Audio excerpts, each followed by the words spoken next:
Seguro que te has dado cuenta. En los últimos años, el precio del chocolate se ha disparado. Está totalmente fuera de control. Y no es simplemente otro producto que sube de precio a causa de la inflación. El problema del chocolate es mucho más grave de lo que cabe imaginar.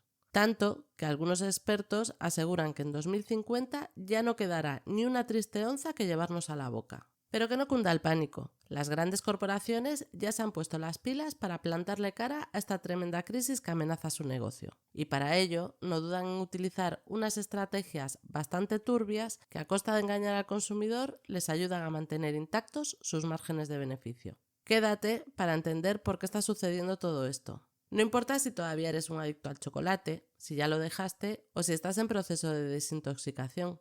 Porque una cosa es segura, el futuro del chocolate está en peligro. Para entender la magnitud de esta tragedia y de las causas que nos están llevando al borde de este abismo, debemos comprender algunas particularidades que rodean al ingrediente estrella del chocolate, el cacao. El árbol que produce estos preciados granos se llama Theobroma cacao, que significa alimento de los dioses en griego. Es una planta bastante exigente que necesita unas condiciones climáticas determinadas. Esto hace que su cultivo solo sea posible en zonas tropicales muy cercanas al Ecuador. De hecho, el cacaotero es un árbol que tiene su origen en las selvas tropicales americanas. Ya hace miles de años que era un alimento muy apreciado por algunas civilizaciones como la maya o la azteca, que lo utilizaban en bebidas ceremoniales o incluso como moneda de cambio. El cacao fue introducido en Europa tras la llegada de los españoles a América. Al principio se consumía en forma de bebida y estaba reservado a las élites. Esto cambió en el siglo XIX con la industrialización. Se modernizó la forma de fabricar chocolate y su consumo se popularizó entre todas las clases sociales. Algo que me ha llamado mucho la atención es que las compañías que por aquel entonces innovaron en la forma de producir el chocolate siguen estando ahí, al pie del cañón, 200 años después. Vamos, que los que inventaron el chocolate tal y como lo conocemos a día de hoy son las mismas marcas de siempre y que todos conocemos. Sería el caso de la casa inglesa Cadbury, que produjo la primera tableta sólida de chocolate, o de Nestlé, que creó el primer chocolate con leche. Otro caso sería el de la famosa casa suiza Lindt, que inventó el proceso de conchado, que al parecer es esencial para la producción del chocolate de la mejor calidad. A estas empresas les ha ido fenomenal durante muchas décadas en las que el negocio no ha parado de crecer. Cada año se devoran más millones de toneladas y el mercado global del chocolate mueve cientos de miles de millones de dólares. Hay que reconocerlo, a todos nos encanta el chocolate y la mayoría de nosotros no estamos dispuestos a privarnos de este caprichito. Tanto es así que en los aeropuertos europeos el chocolate suele estar en el top 3 de productos más vendidos, junto al agua y al café. La verdad es que no me sorprende para nada, porque creo que yo podría vivir durante años alimentándome solo con chocolate y café. Sé que no soy la única que piensa que el chocolate es adictivo, y aunque no está probado que esto sea cierto, muchos estudios aseguran que su consumo estimula la liberación de serotonina y de endorfinas. Y es por eso que comer chocolate produce esa indescriptible sensación de placer y bienestar. Estoy segura de que sabes muy bien de qué te estoy hablando. Vamos, que es totalmente comprensible que en Occidente cada vez queramos más y más chocolate. La cuestión es que a ese incremento del consumo se ha sumado el de países emergentes y superpoblados como China y la India, que todavía están descubriendo las bondades del cacao. Y claro, con miles de millones de nuevos potenciales adictos al chocolate, la demanda se ha disparado, y con ella el precio de la materia prima. Pero, ¿es este el único motivo de la subida del precio del cacao? Pues no. El hecho de que seamos tan golosos es solo una pequeña parte del problema, porque la realidad es que la crisis del cacao es multifactorial. A la enorme demanda se han sumado otras circunstancias que dificultan y mucho su producción. Lo que sucede es que no solo no somos capaces de aumentar la producción para atender a las exigencias del mercado, sino que cada año que pasa la cosecha de cacao es menor. Te decía antes que el cacaotero es una planta originaria del continente americano, pero cuando la producción de chocolate se industrializó, surgió la necesidad de introducir su cultivo en algunas colonias europeas del África ecuatorial. Estamos hablando sobre todo de Ghana y de Costa de Marfil, dos países que durante décadas han liderado la producción global de cacao. Para que te hagas una idea, el 70% del cacao necesario para abastecer la demanda mundial procede de estos dos países. Esto cambió por completo su agricultura, que hasta ese momento era autosuficiencia. El cacao se convirtió en el cultivo principal de estos países y enseguida se crearon las infraestructuras necesarias para exportar a Europa la totalidad de la producción. Estarás pensando que esto era un negocio muy lucrativo para los países productores. Pues claro que no. Se trataba de un modelo de explotación colonial de manual. Los agricultores vendían la materia prima a las grandes marcas europeas que producían en Europa el chocolate que también se consumía en el viejo continente.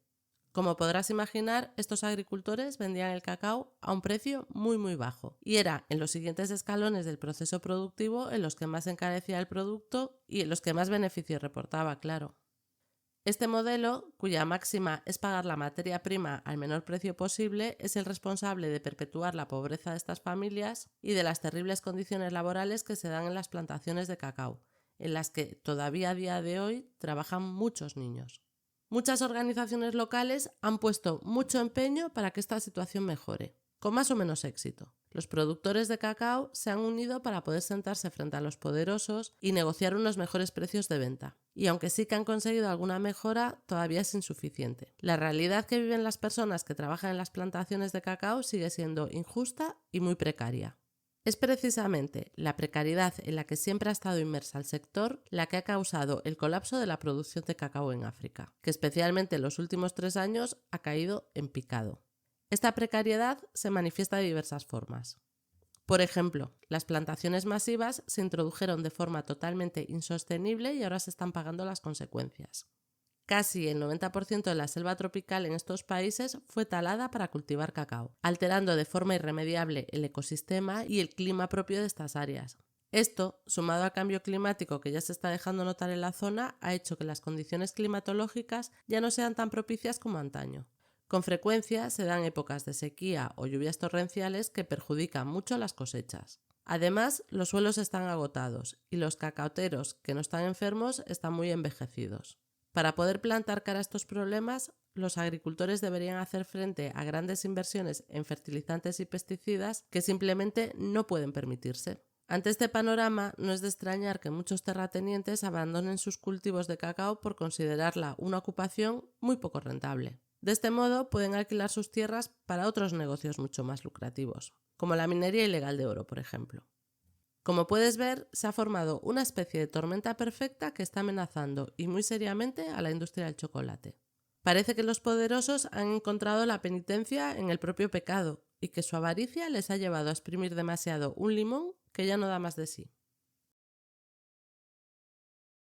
Seguro que has oído alguna vez la expresión el chocolate del loro, pero quizás no sepas a qué hace referencia. Cuando los españoles que se fueron a hacer las Américas volvieron ricos, les gustaba mostrar su opulencia. Así que convocaban reuniones en sus mansiones para agasajar a los invitados con el chocolate que traían del otro lado del charco. Al parecer iban tan sobrados que incluso le daban de comer chocolate al loro. El dicho nació poco después, cuando algunos de estos colonos no lograron mantener sus fortunas. Recortaban gastos para intentar esquivar a la pobreza, pero lo hacían con medidas tan poco efectivas como quitarle chocolate al loro. Y así es como se acuñó la expresión el chocolate del loro, que se utiliza para ridiculizar una medida por insuficiente o poco eficaz.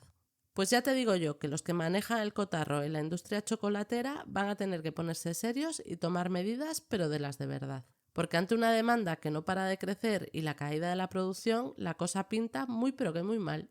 Fíjate en este gráfico que representa el precio de la tonelada de cacao. Durante el año 2022, el precio de la tonelada de este oro en polvo rondaba los 2.000 euros. Tan solo 3 años después, en enero de 2025, este precio se quintuplicó para alcanzar su techo y superar los 10.000 euros por tonelada. Casi nada. Pero ya lo dice la sabiduría popular, a grandes males, grandes remedios. Las marcas de chocolates han hecho todo lo que han tenido que hacer para mantener sus márgenes a salvo a pesar del incremento del precio de la materia prima. Te recuerdo que estas son las mismas compañías que llevan posicionadas en la cúspide desde hace casi 2 siglos. Te aseguro que son unos auténticos trileros de la rentabilidad y que no se andan con bromas cuando lo que está en juego es su cuenta de beneficios. Está claro que para ellos la solución pasa siempre por subir el precio que nosotros, los pobres consumidores, pagamos por sus productos.